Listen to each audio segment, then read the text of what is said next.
सत साहिब प्यारे बच्चों, पिछली क्लासों में आपने जो सुना उसको अगर पूरी तरह से अपने दिमाग में बिठा लिया है तो आपका दिमाग नकारात्मक ऊर्जा को छोड़कर सकारात्मक ऊर्जा में आ जाएगा। अब हमें जानना है कि पहले हमने देखा धर्म और अधर्म।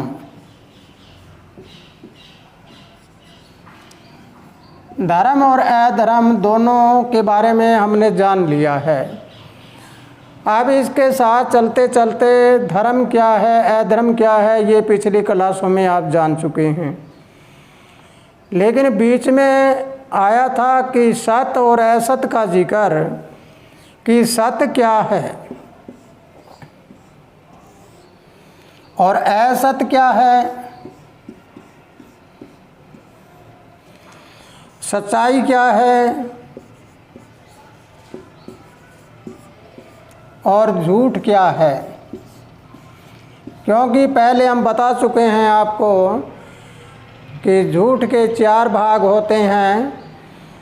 जब झूठ के 4 भाग होते हैं तो हमें इसकी परिभाषा भी आनी चाहिए कि सच्चाई कहाँ पर प्रयोग होती है और झूठ कहाँ पर प्रयोग होती है। उस प्रयोग से हमें क्या मिलेगा और उस प्रयोग करने के बाद हमारे जीवन पर क्या प्रभाव पड़ेगा। अगर ये विषय आपको समझ आ जाता है तो आपके जीवन का निर्माण हो जाएगा। आइए अब हम चलें सच्चाई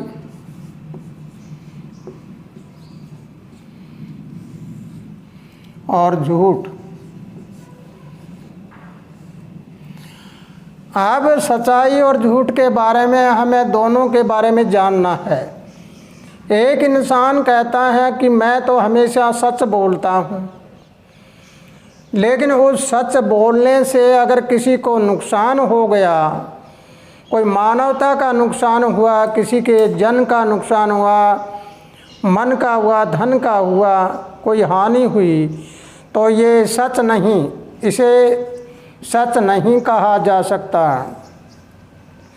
यानी ऐसा सच जिस सच से किसी का नुकसान हो गया हो तो वैसा सच सच नहीं होता। और फिर आ गया झूठ। कोई कहता है कि आपने झूठ बोल दिया और आपने झूठ बोलकर ये कह दिया, लेकिन इसके बारे में हमें समझना होगा कि वो झूठ झूठ नहीं होती जिस झूठ से किसी को नुकसान ना हुआ हो। यानी अब हम झूठ और सच दोनों की पूरी तरह से पहचान कर लेंगे। पहचान करने के बाद पाया जाएगा कि वो झूठ झूठ नहीं मानी जाती जिससे किसी को नुकसान ना हुआ हो, और वो सच सच नहीं माना जाता जिससे किसी का नुकसान हो गया हो। तो प्यारे बच्चों, अगर आपका दिमाग इतना काम करना शुरू कर देता है और आपकी सोचन शक्ति इस जगह पर चली जाती है कि हम सच और झूठ का निचोड़ करना सीख लें, तो फिर आगे चलिए, आगे चलकर हम देखते हैं कि सच्चाई और झूठ में ही धर्म की स्थापना होती है। धर्म को कैसे स्थापित किया जाए और कैसे आगे चलाया जाए, तो इसके बारे में अगर हम पूरी तरह से जानकारी लेते हैं तो झूठ कौन सी झूठ होती है और सच कौन सा सच होता है। ये लीजिए, ये है सच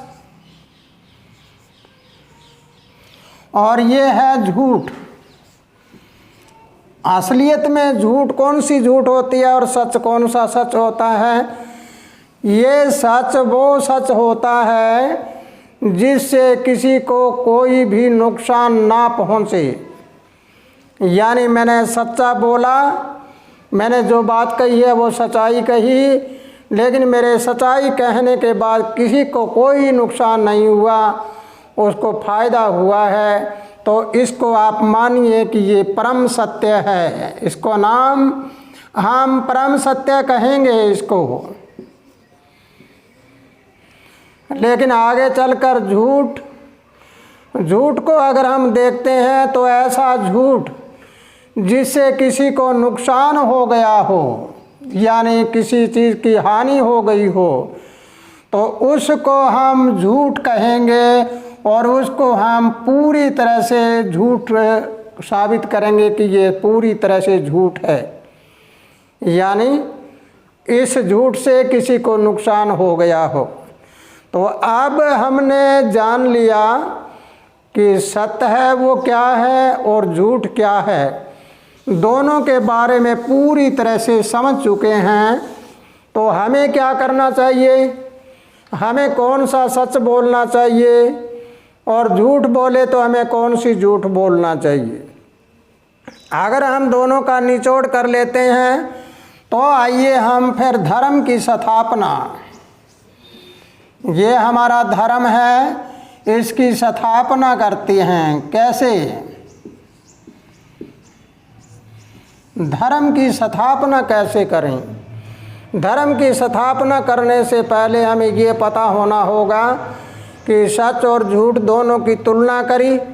झूठ हम अधर्म को मानते हैं और सच हम धर्म को मानते हैं।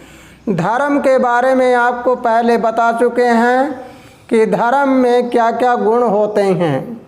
धर्म में जैसे आपको ईमानदारी, संतोष, शांति वगैरह ये बताया था, तो वो हमारा धर्म है। और अगर हम अधर्म का जिक्र करें तो उसमें चोरी, जारी, हत्या, ईर्ष्या, घमंड, मनसा, पाप वगैरह होते हैं। तो अगर हम इस धर्म की स्थापना करें तो इसमें ईमानदारी वगैरह आएगा, तो वो आएगा तो हम स्थापित कैसे करें? आज हर इंसान अपने जगह से विपरीत है, मानवता से बाहर जा चुका है। हर इंसान एक सांसारिक बात करता है। जो संसार का कोई एक छोटा सा आदमी कोई बात कह दे उसको मान लेता है, और कोई अच्छा विद्वान कोई बात कहता है उसको अनसुनी कर देता है। तो हम इसकी स्थापना कैसे करें? इस स्थापना करने के लिए सबसे पहले हमें आंकलन करना पड़ेगा कि ये इंसान है कैसा। मतलब समझने का कि 3 प्रकार के इंसान है दुनिया में। 3 प्रकार के इंसान। पहला चर, दूसरा द्विभाषी,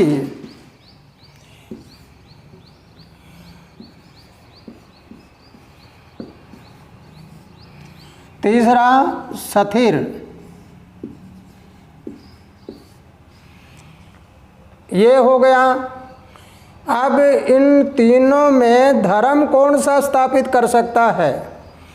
धर्म की स्थापना करने के लिए हम स्थिर लोगों से संपर्क करें पहले, क्योंकि ये 2 चर और द्विभाषी लोग जो होते हैं, इन लोगों को ये पता नहीं होता कि इंसान क्या होता है, इंसानियत क्या होती है।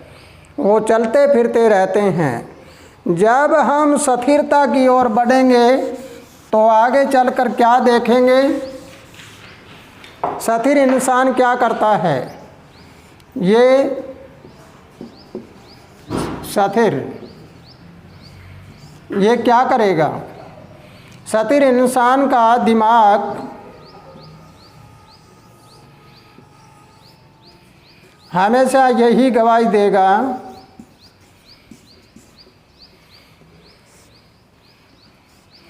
ये हमारी होती है मेहनत, जो आपको पहले बता चुके हैं, और ये होती है रहमत, ये आपको बता चुके हैं।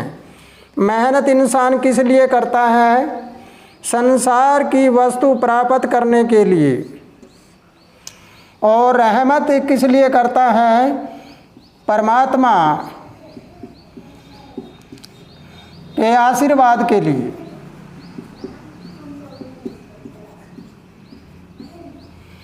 परमात्मा के आशीर्वाद के लिए करता है। ये हमारे दिमाग का अगला भाग है, हमारे मस्तिष्क वाला। यानी हम अगर ऐसे देखते हैं तो ये हमारा ये भाग होता है मस्तिष्क वाला। अब हम इसको पूरी तरह से समझने की कोशिश करेंगे।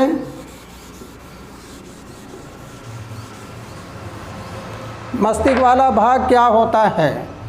एक इंसान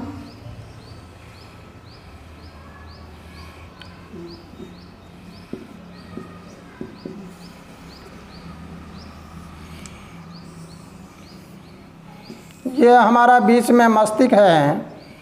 इस मस्तिष्क में हम देखते हैं यहाँ पर पीछे ऐसे लगा हुआ होता है। ये मस्तिष्क का अगला भाग होता है। ये इंसान को तर्क देता है, इंसान को हर बात के लिए कहता है, संसार की ओर ध्यान होता है। यानी ये नूरत के साथ जुड़ा हुआ होता है। और ये पीछे वाला भाग है, ये सूरत के साथ जुड़ा हुआ होता है। सूरत का मतलब होता है आंतरिक आवाज़, आंतरिक ध्यान, और नूरत का मतलब होता है बाह्य ध्यान। ये देखता है बाहर वाली चीज़ों को, वो देखता है अंदर वाली चीज़ों को। अगर हमारे दिमाग में हम अंदर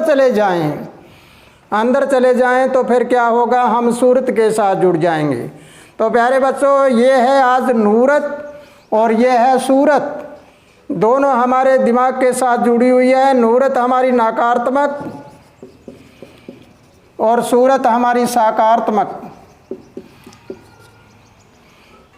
तो आज की क्लास में आपने जो समझा है इसको आप पूर्ण रूप से ध्यान में रखिए, और कल की क्लास में आपको बताया जाएगा कि नूरत और सूरत, नकारात्मक सकारात्मक ऊर्जा को कैसे प्राप्त होती है और कैसे आगे चल के इंसान को अपने बस में कर लेती है।